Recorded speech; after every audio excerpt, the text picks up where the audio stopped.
Hey you guys, welcome back to my channel. I just wanted to do a quick video on cleansing and using salt to clear away negative energy. Now we know salt. Salt is actually a crystal, and salt has been around for thousands of years, I guess, since the beginning of time. Um, and it's been known as a powerful cleanser. Not just seasoning food, it's also a powerful cleanser. And a lot of people now are just discovering or newly discovering the healing powers of salt. There's like a salt therapy clinic somewhere in our town. They have a whole salt room, and it's supposed to detoxify the body of negative energy and impurities. So today I want to talk about the uses of salt to protect yourself and your space. Um, you can use uh, table salt if that's all you have, but generally people recommend, or I would recommend, pure salt, and that would be like Himalayan salt, kosher salt, Epsom salt even. Where I live, we have salt ponds. We actually have real salt ponds, and so salt is actually harvested from these salt ponds. So if you can find that, that's even greater. Sea salt is wonderful. That is what I'm talking about right now.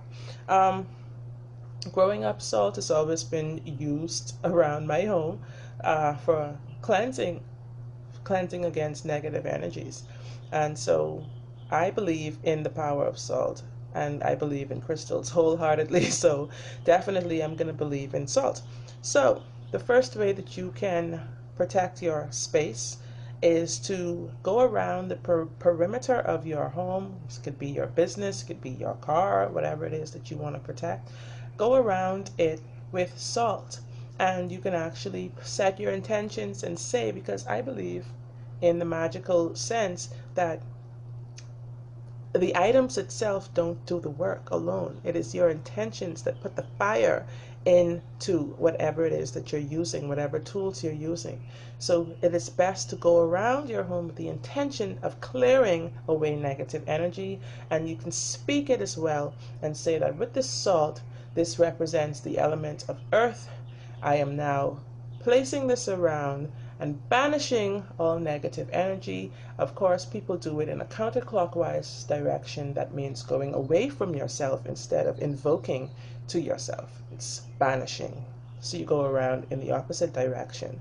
And you say that by the element of earth, you can even, use your incense the same time and say that you are clearing away the space of all impurities and all negative energy and frequency. That you are cleansing and bringing it to its purified state, because that's what salt does. Salt purifies. So that's the number one way. You can just do it on your doorstep. A lot of people go to the four corners of their home and they place it in the four corners. My grandmother used to go around with it and say, 1, 2, 3. She would, three is like a magical number. She was definitely a Christian, but she had no idea that she was practicing the craft. But she was doing it all in the name of God, in the name of Christ Jesus, in the name of the Holy Trinity, Father, Son, Holy Ghost. So that's what she would say, 1, 2, 3, and go to each corner of the home doing that, or around the property doing that. Some people just do it around their doorstep and windowsills to keep the energy out that is negative. So it's up to you. Whatever you decide or whatever you feel more comfortable with is best to practice with. And with salt, I have found that mixing the salt with eggshells, crushed ground eggshells, the eggshell act as a protective as well. So that's one way. Number two, you can put salt in your kids' shoes. Um, and the same thing goes with the intention. You put it in their shoes. You're saying that you're cleansing them of negative energy, that you're actually creating some kind of shield for them from the ground up, basically. Don't forget, you're thinking about the element of earth, salt. So from the ground up, you're putting it down to set the foundation of protection for them, and it absorbs the negativity from them as well.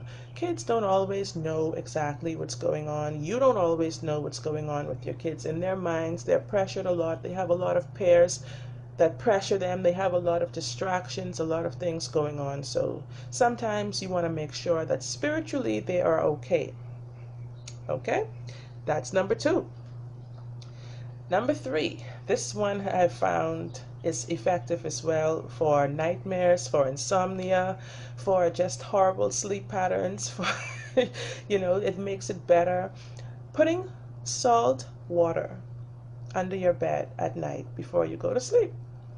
Of course, in the morning when you get up, you'd want to discard that and use another fresh glass of water. It doesn't have to be good drinking water. It could be tap water, but you want clear, good water, So it could be purified. You can boil it or whatever.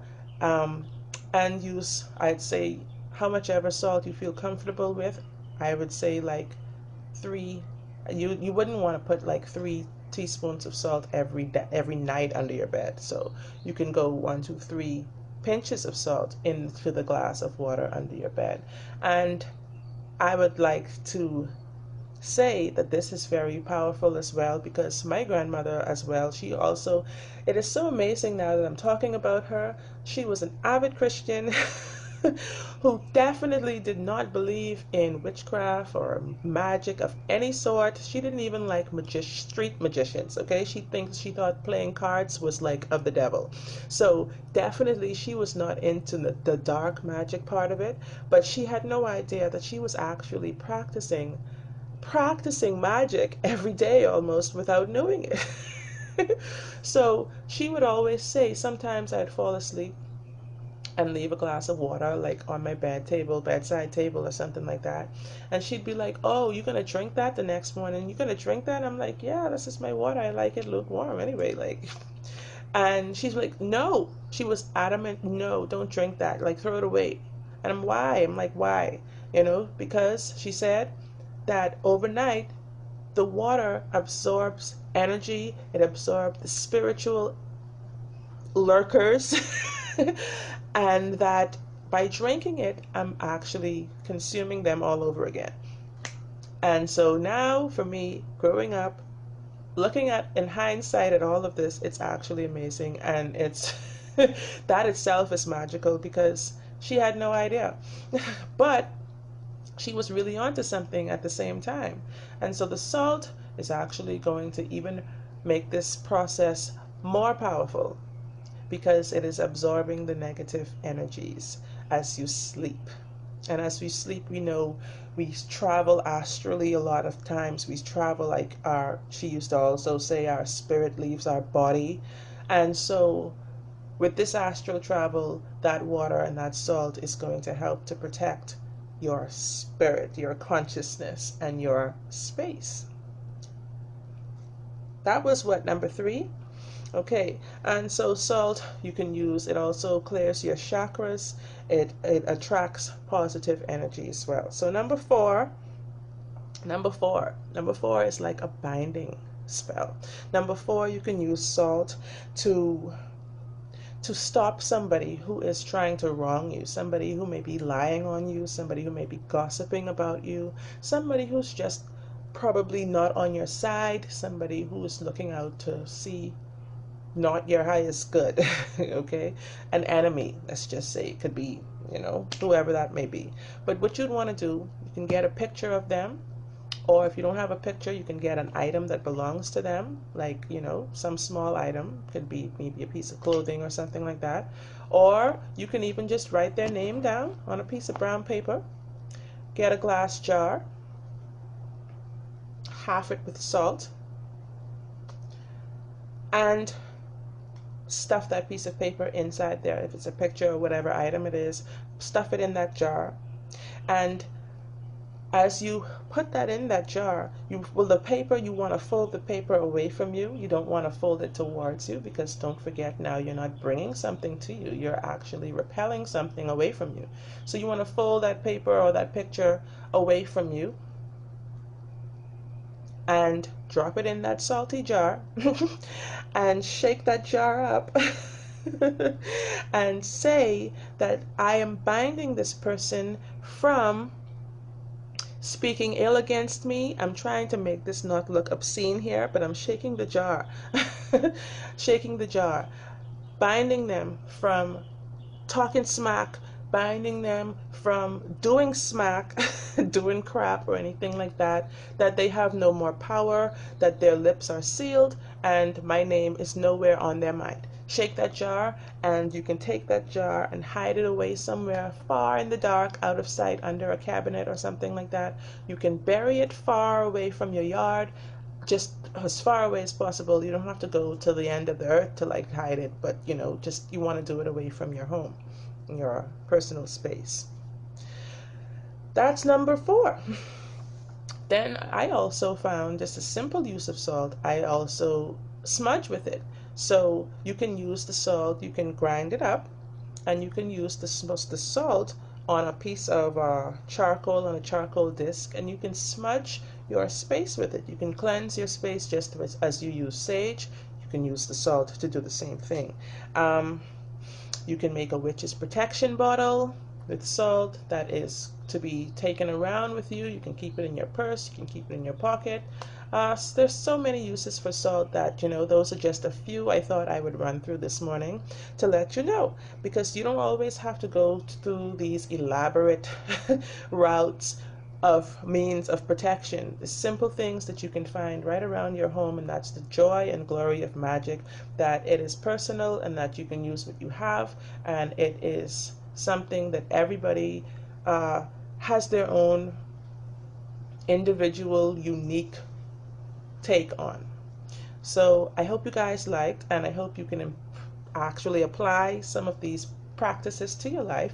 And if you have or you do already, just feel free to let me know in your comments what you think about how salt is helping or has helped you in its power, because I like to get feedback.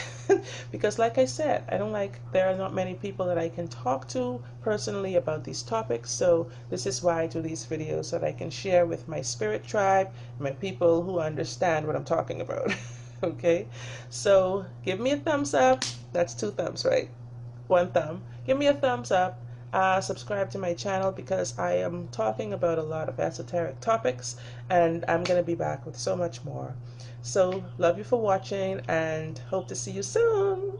Namaste. Blessed be.